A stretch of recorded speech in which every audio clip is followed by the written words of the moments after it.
I wonder if we have any questions. I haven't seen any questions in the chat. I wonder if we have any questions here in Cambridge in the room. Si tenemos alguna pregunta en la sala. ¿Puedo decir algo? Sí.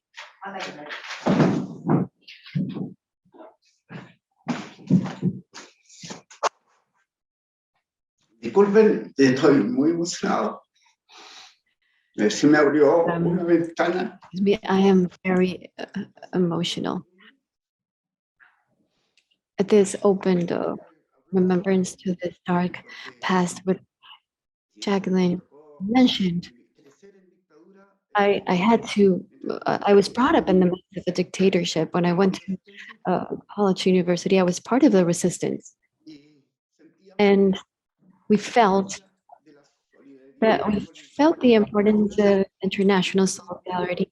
We didn't know how, but we had elements for this resistance. I'm not saying that resistance is bad, but I'm referring to pacific, peaceful resistance.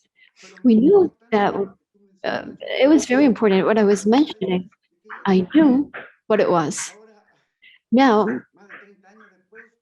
over 30 years after, I thought that had been forgotten, but truth be told, I still have it in me. And I continue to thank this. I'm very grateful and continue to thank this international solidarity with my country. And I also know that for this solidarity also goes for other countries that suffer. Thank you very much.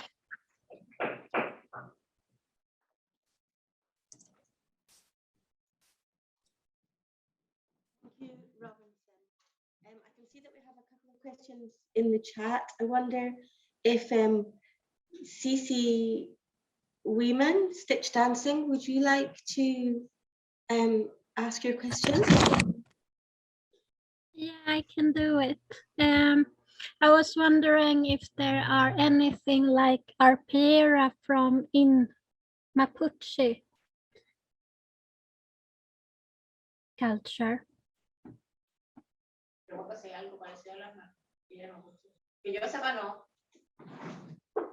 don't know if Marjorie has anything to respond. Erika is going to respond to that. Yo tengo muchos amigos mapuche. Bueno, yo vivo en Santiago. Well, I live in Santiago of Chile, Santiago de Chile. They're Mapuche. I know that they have the resistance with their own materiality and their own work that has to do with working with yarn or with the tradition they have regarding their relation with the textile world. But I'm not sure, I'm not familiar with a mix. Now, Mapuches and non-Mapuches that live in Chile are friends with each other, so we work together. I have some years ago, we have some alpilleras together. We were part of the same workshop, but there's a very strong relation with that technique to continue to position it and to make it flourish in the cultural space. I'm not familiar with just with Mapuches that make artilleras. Thank you, Erika. I can see that Lorna Cameron has a question for Volodymyr, and I think Marjorie, did you want to respond to the question about the arpilleras first? You're muted. If you could unmute, and then I think Lorna Cameron will be able to ask her question. And also, Volodymyr, someone's asked you to put your contact details again in the chat, if you could, because it went very quickly from the presentation. Yeah. Marjorie? Yeah, so thank you, Erika. It's wonderful to see you. Chile has a strong tradition of bordados, embroiders, and the early alpilleras were made by Violeta Parra, then some by the bordadoras de Isla Negra, but I really think that it's so important to articulate that the arpilleras as we know it now, as so many people around the world study them, are born out of really a time of great political dissent. And we have to really think about how courageous these women were. And they were a little bit in the fall and winter of their lives. They were mothers, grandmothers, and I think it's so beautiful how Memorarte has continued this legacy of making art something that will transform society, that will have meaning. But I think that what we are encountering now with the Arpillera that began 73, 74 is the political nature. But I would like to add that there is a reemergence of the Mapuche communities, the rights of their lands and of sovereignty. And I think that the very political arpilleras of the 70s have and will continue to influence other movements, such as the Mapuche movement. And there are many arpilleras in the United States right now that address the issues that took place in the border, migrant rights, immigrants' rights. So from the early 70s, we see like a rippling effect in all social movements in many parts of the world. Thank you. Thank you, Marjorie. I think Jacqueline will also respond, but Lorna Cameron, if you could just ask your question for Volodymyr first, please. Hi, Volodymyr. Thank you for your brave talk. I just wondered, because I'm looking at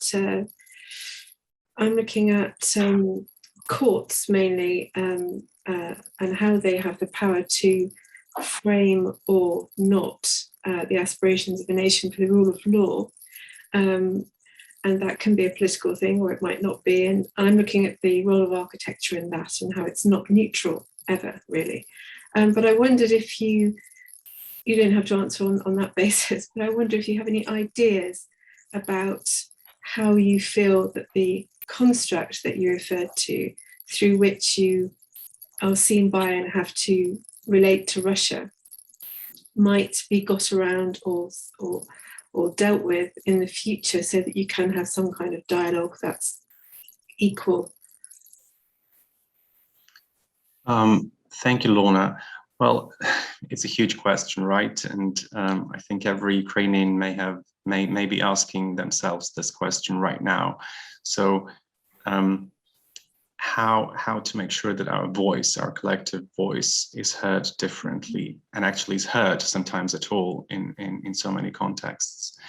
And I refer to the post-colonial theory and the apparatus connected to decolonization, because I believe that ultimately it is a matter of hierarchies, and it's a matter of our colonial legacy, which is not recognized by many as a colonial legacy, because Russia and Ukraine have never been, metropoly and a colony in a very traditional sense of those words. So, but the dynamic is there, and the dynamic is very much neo-colonial, right? So, I think it's a huge task that will take another, I don't know, years, maybe decades to resolve or to develop into something new. But now it is a crucial point in history unfolding at this very moment that can help us have this conversation at all, because the world is looking at Ukraine, and if Ukraine speaks back, stating clearly how we want to be addressed, how we want to be talked to, how we want to be engaged in a conversation, how we want our history, identities, culture be discussed, right? That is a chance to make these words heard, understood, and possibly acted upon. I'm not sure if I answered your question, but I think that lens, that change of perception, a fundamental change of perception for so many people, has to happen, and this is the time where we can scratch the surface at least. Thank you. That's a good answer. It's a way to start, isn't it? And I think you've made a very good start today. Thank you. Thank you. So we have Jacqueline Adams is going to respond to some of the questions about the arpilleras, And then we have a question from Bridget about the arpilleras. And then after that, we also have a question from Stanley for Volodymyr about cultural diplomacy. So I think if we'll just do it in that order, I'll just start with Jacqueline's responses. Yeah, thanks, Laura. Lorna, thank you very much. I just wanted to respond to some very interesting, not just talks. Thank you, Marjorie, thank you, Erika, and also Robinson. I think that it's very interesting to consider that the arpilleras were made by about 750 to 1,000 women in shanty towns who were mainly struggling, these women who were impoverished and who had suffered generalized repression, who had not suffered a disappearance or a targeted repression for the most part, were really making them happy to earn money. Quite frankly, they were wanting to parar la olla, which means is an expression that they repeatedly used with me in interviews and participant observation, meaning to put food literally in the pan, in the saucepan. And in the process of making their goal was not dissent, but in the process of making arpilleras, they became radicalized and they came to want to tell what was happening. But all the while this wish to express what was happening politically continued for years and years, the primary goal for the women who were suffering generalized repression, but suffering primarily from poverty and exacerbated poverty, was to parar la olla, to put food on the table. And many of the women have told me in interviews, women in various areas of Santiago's shanty towns have told me, eduqué mis hijos con las arpilleras. I educated my children thanks to the arpilleras. They say things like, I was able to buy shoes for my children thanks to the arpilleras. And so the arpilleras led to radicalization in a very interesting way. And I also wanted to say, Robinson's such a moving talk that discussion Robinson just had with us, because for these women, although the Chilean resistance was so remarkable, the many groups in Chile were so courageous and so active. One would think they didn't need support from the outside, moral support. But the women in Chile whom I spoke to, the arpilleristas, did in fact emphasize that knowing that people outside were buying their arpilleras and were important to them, both. And when I say the women in Chile, I mean the arpilleristas in the shanty towns and also the relatives of the disappeared whom I interviewed who made arpilleras, the political prisoners who made arpilleras whom I interviewed, and the women in rural towns. And for all of them, this moral support helped them continue. So thank you for reminding us, Robinson, of how important that moral support is.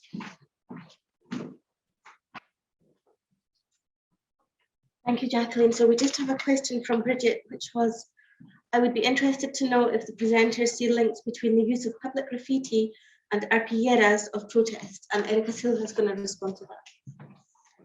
Sí, evidentemente sí, porque yes, because graffiti or mural work play the role of bringing us closer to the people, and not only bringing the piece of art, which is on a wall clearly, but it's also about bringing it closer as a possible craft or a possible action to express something on a wall as a mural or graffiti work. And it's an art form that's very close to ours. In fact, González is one of the most important mural artists in Latin America and the world. In fact, we have also embroidered works of his. So we are very close in the world of art. We share many things.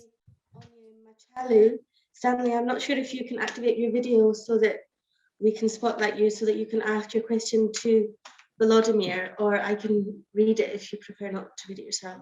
Yeah. Oh, so you are. Come quick. Sorry, Stanley's in the room with me. Shall I read the question? It's okay, he's here. Yeah. So thank you very much, Volodymyr, for your presentation. I wasn't sure I got your explanation when you said cultural diplomacy would serve as deterrence and not dialogue in the context that you were talking about between Ukraine and Russia. So I just wanted to explain that to us. Thank you. Thank you, Stanley. Yes, it's in the context of Ukrainian-Russian relationship at the moment, and I suppose in the months and years to come. So, cultural diplomacy has traditionally been seen as an instrument of dialogue, right? An instrument of openness, of learning about each other, of influencing each other for the sake of trust, for the sake of peace building, even.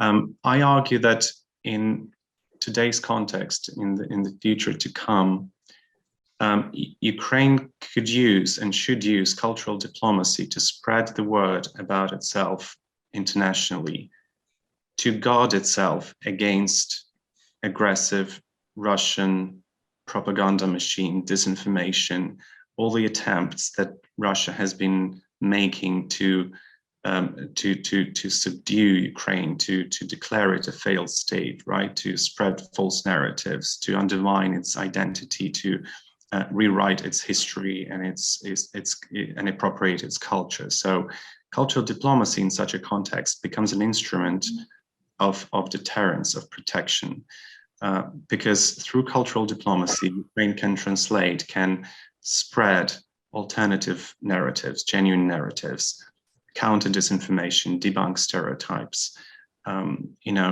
offer some storytelling, cultural storytelling that would beat basically what Russia is doing and supposedly will be doing in the future.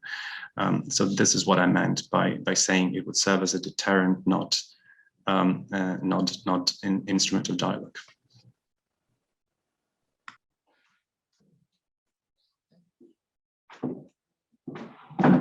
Hello, everyone. My name is Sophia Gotti. Thank you so much for such an amazing panel today and really quick.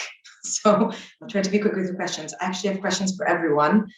Volodymyr, you've answered my question in part, but I was wondering, so you discussed the crossovers between post-socialism and post-colonialism and the relationship that these may have to decoloniality, which is what we need, actually, which is, a rhetoric we need to develop in order to maybe disentangle the legacies of what persists, let's say.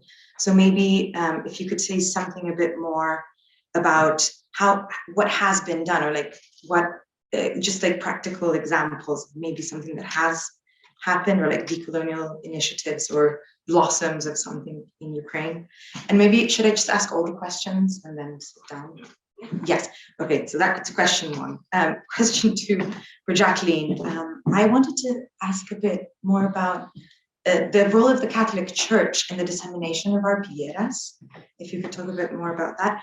And then the other question for Erika and Marjorie as well. And it was about the institutionalization of arpilleras. So how it has been done in the US, how it's been done in Chile, and maybe the differences and why that may be.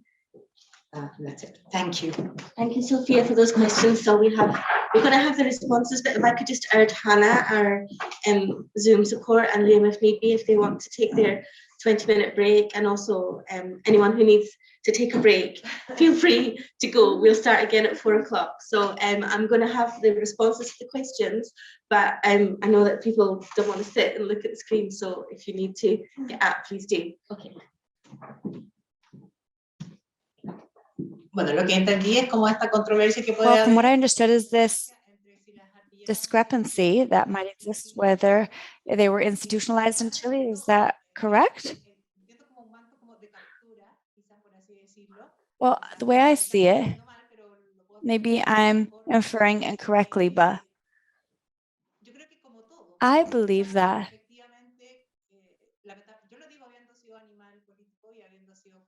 having been a political animal or a public official, the state captures in a way when attention is paid on a arpillera that is answering to my interests. So when there begins to be this controversy or to question or judge those who are in power, then you're no longer so friendly with the state.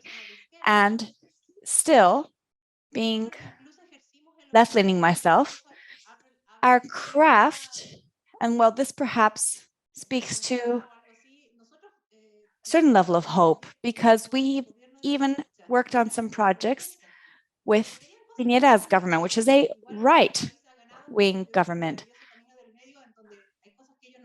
But there are some things that they can simply not say that they disagree with because they are not debatable, but they would sponsor, perhaps they didn't want to do so, but they did sponsor several of the Arpiera projects that I was involved in. Therefore, the government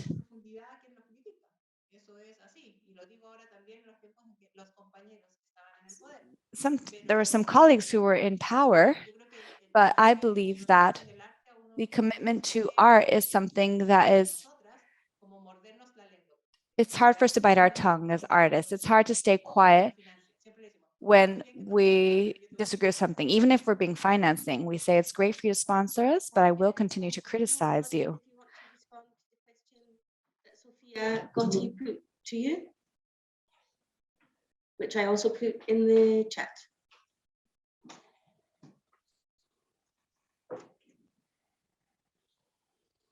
Or if you want some time, Jacqueline, do you want to respond to the question about Arpiera that Sophia put?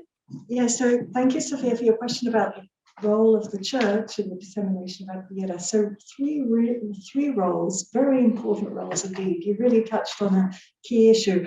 So priests outside Chile, so priests in Europe, priests in other countries to which Arpieras were sent, often agreed when refugees approached them and said, could I sell Arpieras at your church after Mass, please?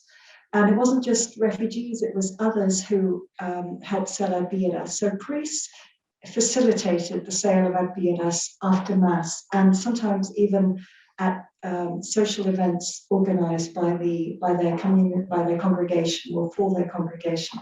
Secondly, priests in Chile, certain priests in Chile, sent Arpieras to other priests. So I mentioned in this talk the role of the Vicaria in sending out Arpieras, but it was the major one of several organizations, including the Communist Party, a gallery owner, and also a priest in the north of Santiago who was Irish, and who himself, because the Arpieristas got annoyed with the Vicaria, and the Arpieristas were meeting in the room of his church, he said, okay, I'll send your Arpieras out and get them sold by fellow priests in Ireland. And then thirdly, priests throughout the shanty towns of Santiago allowed Arpieristas, Arpiera makers, to meet on their premises. It's very interesting that about 50% of these priests were foreign, were European. And they'd come because they were interested in what was occurring in the church in Latin America. So priests were very central to this movement, but also I want to say lay women. Lay women did a lot of work too, and not just Catholic priests, but Protestants were involved. For example, one woman working for the Vicaria sent Arpieras out to a Protestant community in Germany, a Lutheran community. So all those things, in all those ways, the church was very central in this movement for human rights. And of course, many non-churchgoers and atheists were very central as well. I want to emphasize that because that was a very large number of the resistance community. Thank you. Thank you, Jacqueline. Volodymyr, did you manage to see the question for you in the chat? Would you like me to read it? You saw it? Yeah, I've just read it. Thank you. Thank you, Lorna. So I'll just give you three examples probably of a decolonial rhetoric and actions that have been taken by various actors in Ukraine and internationally to address these issues. The first is reattribution of artists that are believed to be Russian or are taught and researched and considered Russian by the international academia and museum institutions. And a lot of research is being done now to revisit their legacy and to actually say that, yes, they belong to Russian culture, but they also belong to Ukrainian culture or Georgian culture or Belarusian culture. So there is this a tendency to go deeper than the established stereotypes and frameworks, and kind of trying to reattribute Ukraine's cultural legacy and have it back, and having it back in a meaningful way, obviously, not just in a researched and meaningful way. And also, we've been doing a lot of work with international news editors and newsroom editors and people who commission stories about Ukraine to make sure they use the correct language and that they are informed about Ukraine's past and present, and they spread stories that do justice to Ukraine's geopolitical standing and culture and history, to make sure they don't follow established cliches, or they're not trapped by some sort of Russian propaganda narratives that are false or misleading. I can go on and on, but obviously we don't have much time, so I'll stop here. I'm happy to answer more questions in writing. Yeah, Marjorie, did you want to say something? Thank you, Lorna. Briefly, the question about the institutionalization of the arpilleras. I think it's always important to remind us that the arpilleras don't use the tools of the roads, the pathways of capitalism, and they are not artworks that serve as commodities.